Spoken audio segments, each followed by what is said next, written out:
Well, hello. Welcome to another episode of Thrive Like a Parent podcast. Before we get into our topic for today, I have to tell you something that's going to make you laugh. I just went to yoga and came home, had to tinkle, pulled down my yoga shorts, and I am not shitting you. There is a quarter size hole in my shorts next to my crotch. And so I lifted my leg and you could only see my inner booty cheek. But I noticed during yoga, these two ladies behind me were looking at each other and smiling. And I was like, what's going on? And I think they saw my hole. So there's that for the day. Definitely going to be throwing those away. All right. Anyway, let's get down and dirty on the real topic today because it is such an important one to so many. And I think that there is so many patterns and so many struggles within this topic. And for all of the gentlemen who listen to this podcast, I love you. And I'm so glad you're here. And I thank you so much for being here. Today, I am going to talk about something from the female lens. And if you're listening to this and you're, well, but Brooke, I listen to your podcast because I'm a stay-at-home parent, or I am the default parent, and it makes me feel seen and heard.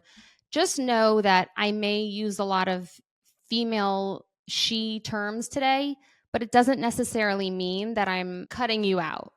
So I love you and I want you here, just so you know. But the topic that I'm going to talk about today is a pattern that I see in mostly women. And I work majority with women, so that's probably why that pattern exists. However, I, again, do not want to minimize if any of you as males feel this as well. So just know that I want you to take this information and take it in for yourself as well, and you matter too. So what's the pattern? What is the pattern that I see? Well, the pattern that I see over and over is that moms get into the habit and get into the pattern of taking care of everyone but themselves. And if you're listening to this and you're a female, you're like, I know shit, I already knew that. But there is a different level of struggle that I am seeing in women.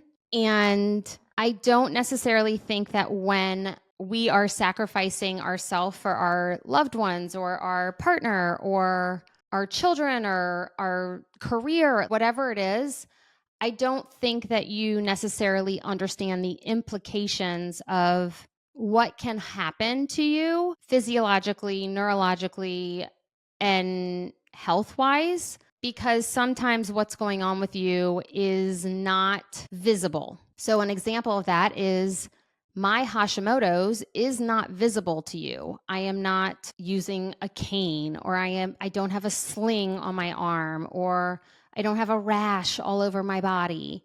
And so it is not visible. And what I am seeing is that there is a pattern of if you can't see it, then you feel it's not happening in terms of it's not worthy of taking care of. I was talking to someone recently who, as she started slowing down, things started showing up more and she could feel it. And whereas before, when she was in the midst of her career and pushing and going and doing, she could not feel how terrible her body and brain felt. She literally couldn't feel it. And that is because when you're in a state of fight or flight, you are producing hormones that are reminding your brain and body to keep going, to keep pushing, even if something is not going so well with you. It's saying, keep going, keep pushing. Yep, we're going to keep going. That we're going to keep you alive. Let's keep going. And that's literally what it's meant for, but your brain and body is not supposed to stay there forever. And what ends up happening is not only do we neglect our health, not only do we neglect our mental health, our mental clarity, our physical health, even when you're sick, right? Let's say you have a cold. You're like, well, who else is going to do this? I have to keep going. You know, for me, for many years, before Carter was in my life, and even still now, I quarantine my children when they get sick. I'm like, go in your room, here's your iPad. Hooray, that's the only time you really get your iPad free reign. And do not come out of your room. Do not come out of your room until there's no fever or whatever it is. And of course, I go in there and take care of them, bring them food and check on them, and the door is open, all those things. But I cannot afford to get sick, because if I get sick, the only person I have to help is Carter. And Carter and I don't live together. And so sometimes it's hard for him to take care of me and take care of all the 3 kids while not living in the same household. And so if I get sick, I have to keep going. And that is the pattern that I'm seeing. I'm seeing so many women ignore their health and continue going. And when that happens, you are going to perpetuate serious long-term chronic illnesses. And we don't think about it now, but I've got to say that a good handful of my friends, certain things are starting to pop up for them. Thyroid issues, or just very interesting autoimmune issues, or just almost perimenopausal style symptoms, just very interesting symptoms, hair falling out, brain fog, like a ton of different things. Now, this is where the struggle really lies. If you have continued pushing through, let's say you are married, let's say you're married to a male, just for this example, and you have gone above and beyond, you are the default parent, you have pushed, you never take a break, you never have a sick day. It doesn't matter if you have a job or not. You just still don't ever have a sick day. You keep going. If your partner is down, you're the one that's picking up the slack. You can totally do that. Even if your partner is, an extra child, if you will, you just keep going. And then when you are sick, you ignore it and you keep going. And you've built this pattern within your home for a really long time with your partner. Now, I need you to hear me when I say, I love you, but you have allowed the dynamic. You have allowed that dynamic. And I'm not blaming you. It is both partners within the dynamic of, well, I never knew that you needed this type of caring for. I never knew that you needed to lay down or couldn't hack it when you were sick. Like, you always just keep going, right? And so then we get resentful and angry. That's what builds within our partnerships, because when anything's going on with our partner and we take care of our partner, but then we don't get that back in return, we feel unseen, we feel unheard, we feel lesser than, we feel unworthy. And you almost get this sense and feeling of like, I need to fight to prove that I'm actually not doing well. And I got to say, I had these types of arguments with Jonathan. I will never, ever, ever forget. I felt I had to prove to him that I was doing something while he was at work, especially when Charlie was a baby. So let me paint the picture for you. I had a preemie. My hoo-ha was ripped apart. I had no fucking idea what I was doing as a new mom. I owned a business and I had just started that business 9 months ago. When I found out I was pregnant, I was like, oh shit, I just quit my job and started a business. And I was pumping exclusively, not getting any sleep. It was having twins. I would feed Charlie and then go pump. And then as soon as I would finish pumping and clean all the parts, so I didn't get itchy boobies, the whole thing, then Charlie would be up because he was colicky and he was crying. It was a nightmare. But then on top of that, I had Jonathan telling me, you're just sitting home watching Bravo all day, which I don't watch Bravo, by the way. I probably used to, but I don't do that anymore. Anyway, and it hurt. It hurt. I can't even tell you. It hurt to the deepest part of my soul. To the deepest part of my soul of like, what do you mean I'm not doing anything and all I'm doing is just watching TV and sleeping? And like, what do you, I'm fucking keeping a human alive here. What do you mean? And I was just distraught. I can't even express how painful it was. It was this cry that I had that was, this is so hurt. It was so belittling and hurtful. And it was awful. So one day I wrote down my entire schedule. I was like, from 5 to 5:30, from this to this, and I wrote down every single thing I did for that day. Every single thing I did. Laundry, dishes, pumping, holding Charlie, folded, like anything I did, making dinner, anything I did. And granted, I was still working. I was working from home. I didn't see clients for maybe a few weeks, but I was working. And I showed Jonathan the list. I showed him basically the schedule. I was like, here, you don't think I do anything during the day? Here, look, here's your proof. He wouldn't even fucking look at it. He wouldn't even look at the goddamn paper. Clearly, I still have some anger from this, but he wouldn't even look at it. And he never did. And I think he knew if he looked at it, he knew he was going to be wrong. And because he didn't look at it, I felt even that much more lost and alone and felt helpless. And what did I do because of that feeling? What did I do because we don't feel seen and heard from our partners? Well, Brooke style and most of the clients that I work with just jump into action and do more because we want so desperately to feel seen and heard and validated and worthy of. That's what we crave as love of, oh yeah, honey, you are doing enough. I see what you're doing. That I just jumped in and did more and more and more and more, hoping one day Jonathan would look at me and be like, wow, go lay down like you do. Just hoping, wishing and praying one day he'll see it. Okay, maybe if I do this, this will be enough. Okay, maybe if I do that, that'll be enough. Okay. But it was never enough. It was never, ever enough. I never got that. Another portion of this that I see lots patterning wise is, and again, this is just for this episode, okay?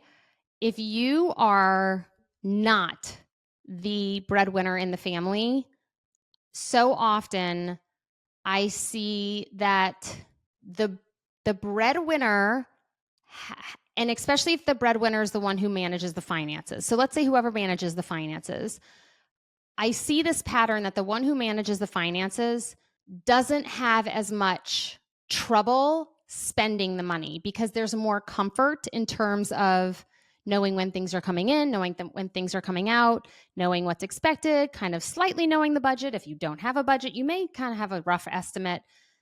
That was us for back and forth a little bit. There were years where I made more than Jonathan. There were years where I made less than Jonathan. And I felt so guilty spending on myself. But yet anything Jonathan wanted, I was, well, sure.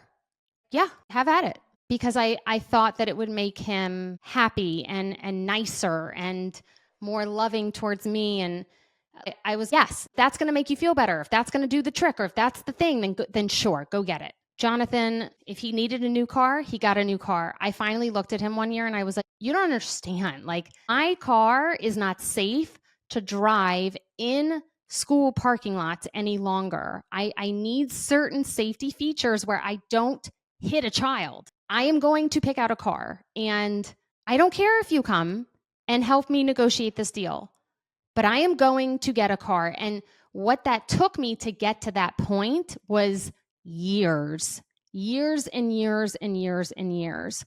But there's this guilt that I am seeing, and even women wanting to do Thrive and then looking at me and saying, well, I have to speak with my partner.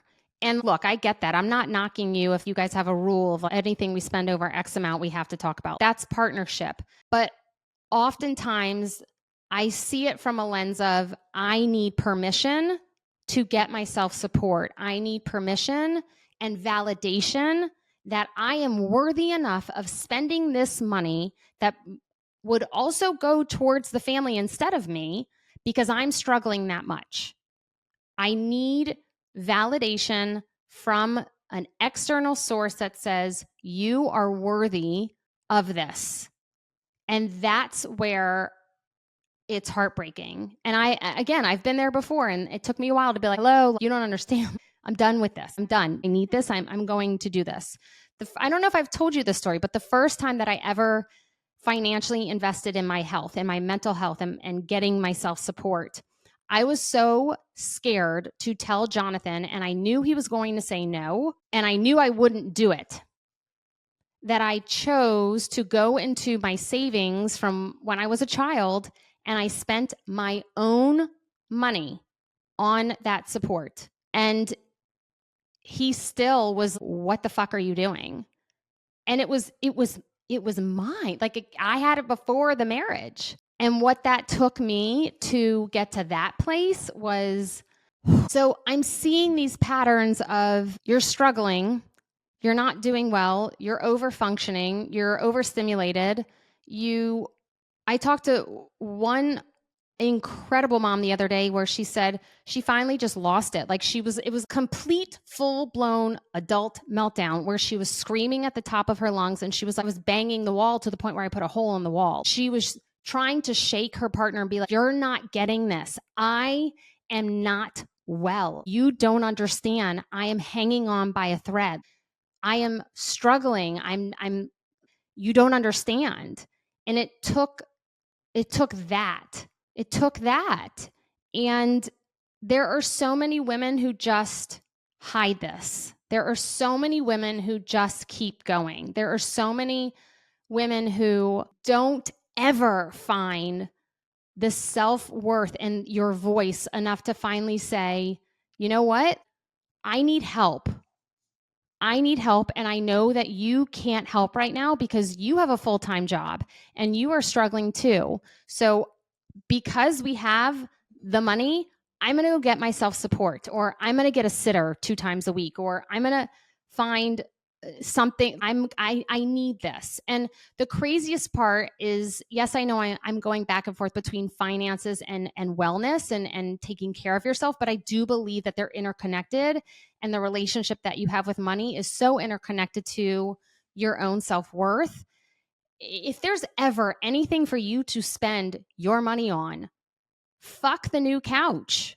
If you are depressed, or you are having an autoimmune issue, or if you're literally making yourself sick because you are running yourself into the ground, fuck the couch. Your kids are going to damage the next couch you get anyway, because then they're going to put crumbs at, like, all the things.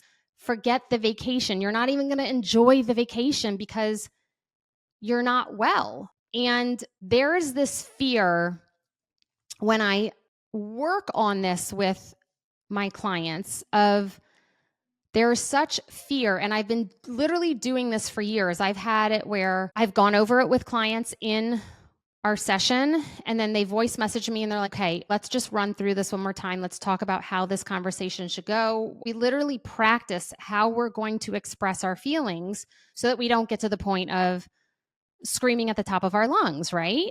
And having resentment and anger.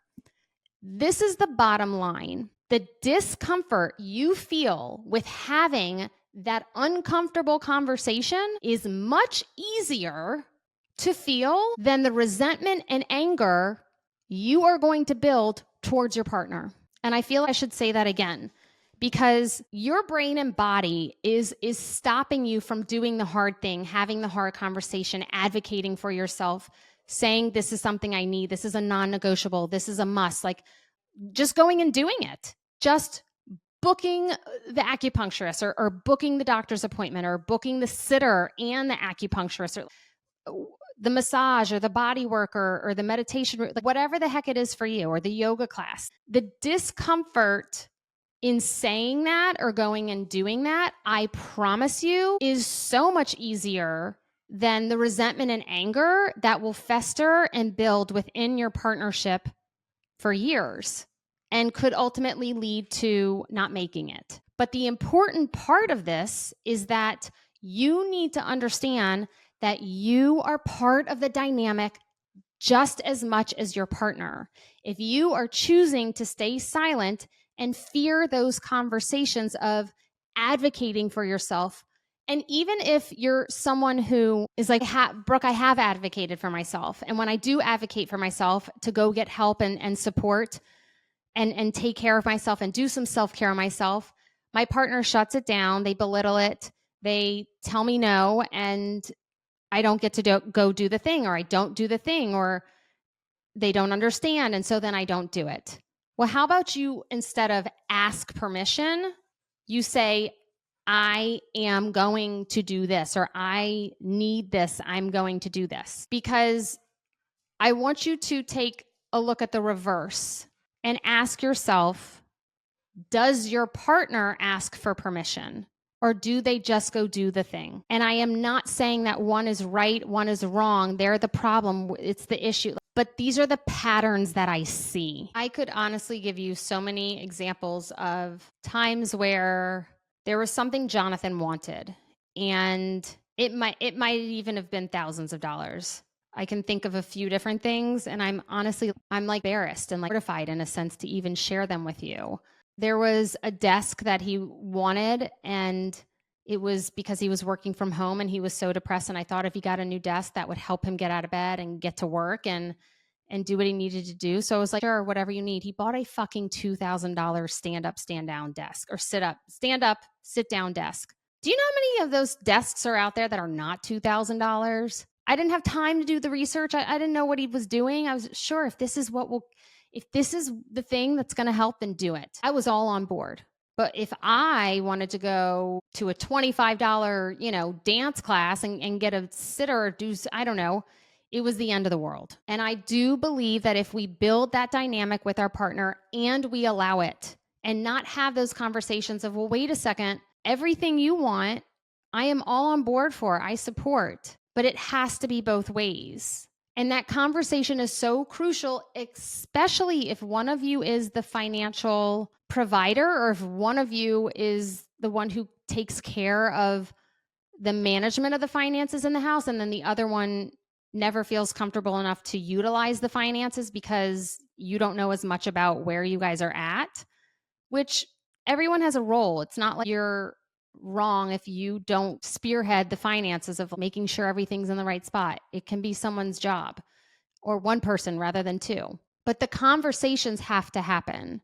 And I know that they're uncomfortable. And let me tell you, it's not going to be easy for your partner either, because your partner didn't think anything was going wrong in the past. Your partner doesn't understand because things have been going damn well in the past, because things have kind of been going that way, like their way. Possibly, right? That could be the scenario. So when things need to change or shift, your partner may have a little bit of discomfort with that as well. I don't understand because we've never done it this way. Doesn't make it wrong. Doesn't mean you need to say, fine, I'll just cancel. Fine, I'll just skip. Fine, I just won't do the thing. Don't huff and puff and have a tantrum. Don't do that. You've gotten this far, keep going. Say the thing you need to say. Do the thing you need to do. I know I've told you before, but I am not kidding you. Jonathan called me batshit crazy. He literally, and I knew it. I knew that's how he felt. But when I finally started speaking up for myself, you've gone batshit crazy. I actually haven't. I'm finally just speaking up for myself. And let me remind you, I have discussed this before, that not all partnerships go this way. Majority, 99% of the partnerships that I work with, they rise and their partner gets on board and they're like, oh, I get it now. But it's all about the way in which we communicate these things. Hey, I need to talk to you about something. I'm really actually scared to tell you about this. I really need to feel seen and heard. I can't tell you the amount of times that I have all of our clients Voxer us of, well, I want to say the thing, but I'm so afraid because of and they'll tell me their fears behind why they haven't said the thing. And I say that right there, that message, screenshot that message, take that and utilize that in the conversation and start with the fear. Hey, I'm really afraid to tell you this. I'm afraid that my feelings aren't going to be validated or seen or heard, and I just really need you to hear me. I need you to hear me when I say this. If you start with the fear, it always breaks down their walls, and it may not be perfect. It still may not get through. And if it doesn't get through, that doesn't mean that you just need to say, well, I give up. I have a controlling whatever partner and I just can't do anything. Bullshit. If you're choosing that, then yeah. But I am seeing, I don't know what it is. I don't know if it's our age, but I'm seeing so many women all of a sudden have so many different health issues. It's like creeping up on us. And hello, we're not old, okay? But it's creeping up on us. And I really think it's because of self-neglect from self-care and sensory and emotional regulation. And this is a huge part of the work. Yes, I teach you all about sensory and emotional regulation. Yes, I teach you about the nervous system. Yes, I teach all these things, but none of that shit matters if you cannot advocate and speak up for your needs. That is part of this. What it really boils down to is, and I've again done a podcast on this before, but it really boils down to external self-worth versus internal self-worth. It was not easy for me to find that. It was not easy for me to finally gain my own support and spend that money on myself. It was not easy for me to take those first leaps. It was not easy for me to own the things that I needed to literally just have baseline health. Literally baseline health. And I was called batshit crazy. In what atmosphere does that make sense? And in some instances, I am not the outlier here. There are many, many couples who function this. And the resentment and anger of not feeling seen and not feeling heard and not having a level of respect for each other and knowing what they need and going and getting that support. Let me tell you what I did wrong in my relationship with Jonathan. What I did wrong in my relationship with Jonathan is anything he needed or anything he wanted, I supported. And so externally, he got that validation of, yes, you're so worthy. Yes, you matter. Yes, go do the thing. And I felt that he needed that because he was so depressed and unwell. But I didn't get that back in return. But I thought if I kept giving it to him, eventually that model of me showing him and doing for him would eventually, but well, of course that will return. What should have happened was if Jonathan wanted to buy the damn desk, he should have had the guts enough to buy it without me okaying it. I don't know if that would have happened. I don't know if he would have bought it on his own. I really don't.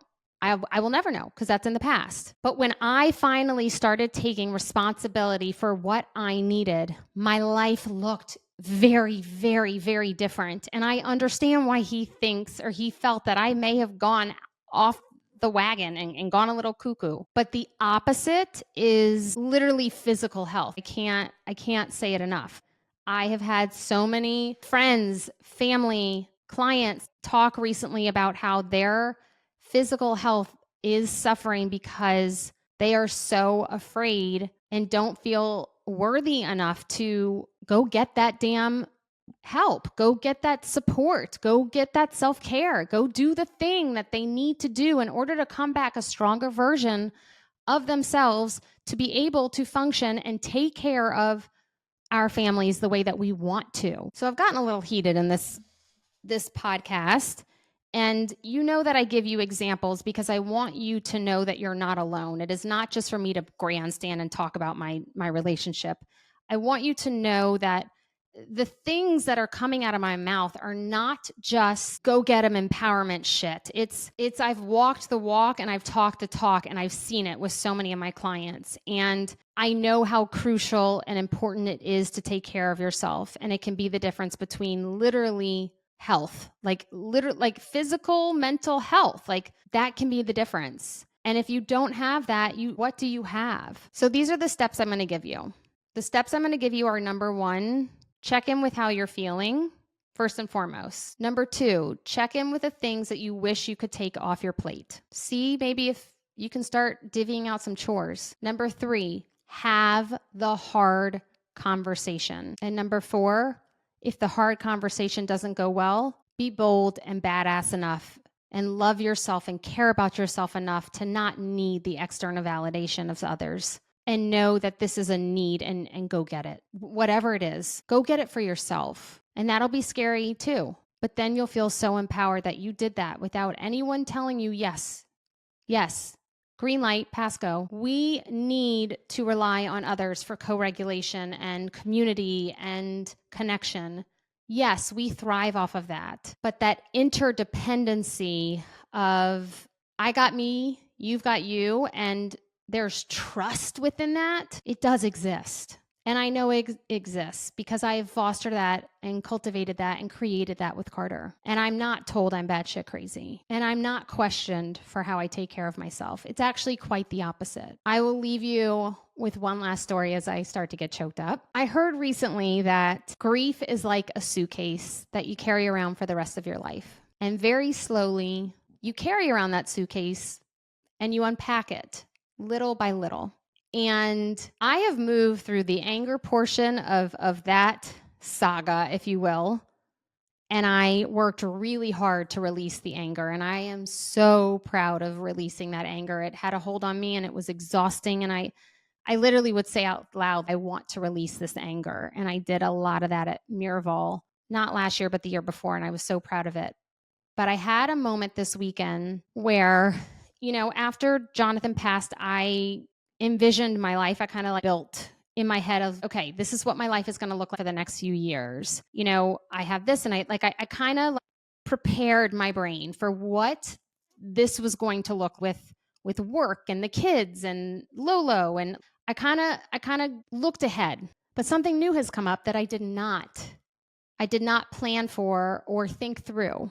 And I knew I wanted to get to the point where my goals were, number one, I'm not a victim of my circumstance. If I want my life to look a certain way, then I'm going to make sure that instead of feeling angry at Jonathan, I'm going to take responsibility for the way that I want my life to look with my children and to be able to give them the opportunities and things of that nature. And I've created this life. I've made sure that I am not just wallowing and being a victim of my circumstance, if you will. That's the way I looked at it for me. And so I knew that would take a lot of hard work. And there were years where Lolo had to fill in for me at school or events that I couldn't go to. And I knew that putting in the work while my kids were young, very, very young, my hope was that, oh, they won't remember that.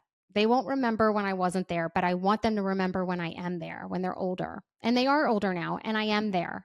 I go to all the things. I go to all the Thanksgiving lunches at school, and I do the thing. I even signed up. I don't know if I'm going to get to go, but I said, yes, I would love to be a chaperone for a field trip. Never done that in many years, so I'm doing it. I'm more present for the kids. But I felt this anger last weekend because Eli, my youngest, is really talented at baseball.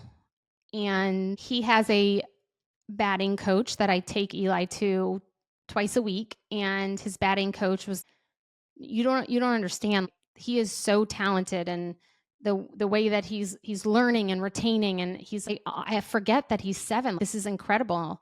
He's like, definitely should be going into select and being around other players. And as soon as I heard that, and I was like, okay, like I don't really know. I was a dancer. I know nothing about baseball. I love watching baseball, but I know nothing about it. So I was like, cool, let's do select. I agree with you. If he needs to be around more of that energy for himself and not just in a rec league, let's do it. And then his batting coach looked at me again. He's like, are we sure we're doing this? And I was like, yeah, why not?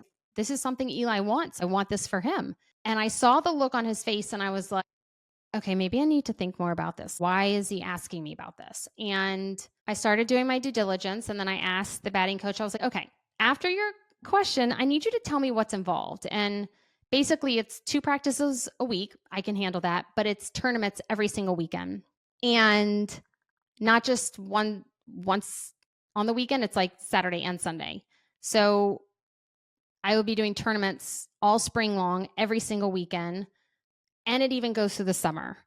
And there's conflicts with summer. And I also have Charlie to make sure that I spread the love and not just schlep Charlie to all these different tournaments every single weekend. And I need to find that balance. But there's plenty of other parents who there's 2 people in the home, and one goes one way and one goes the other, and you swap out and you make it work. And Carter and I spoke about it, and he's like, we'll just switch out, we'll make it work. But there was still this anger that I didn't foresee. And it just came up, and I was as happy as I am and as wonderful of a partner as I have. It has nothing to do with Carter. It was just, I just felt anger for life not being as easy. And I don't want that to be an obstacle for my children to not have the opportunities other kids get to have just because my husband chose and made a really bad choice. Really, really, really bad choice. And I was just having a hard day. And I haven't had a hard day in a really long time where I wake up and I'm just grumpy. And I'm like, it's going to get better. But it didn't get better. One of those days where I'm like, then you're annoyed because you're like, I want this day to get better, but it didn't get better. And I was with Carter and the kids in the morning, and he was going to hang out with the kids that night, so I could go hang out with a girlfriend. And I had about 2-3 hours in between where I was going to go get the kids lunch, and then Carter was going to meet me back at the house and hang with the kids. And he could tell that I was not doing well. And I was literally sitting there in the car as we were going back to my car, and I don't know how I can do this. I don't know if I have the capacity to make the kids lunch, and I don't want to snap at them, and I'm just not. I almost felt like I needed to run from the car. I needed to breathe. I just needed a moment to myself, and he could see it. And he put his hand on my shoulder, and he looked at me and he said, "Hey." And I looked at him and he said, "Do you want me to just take them now?" And I said, "Yes."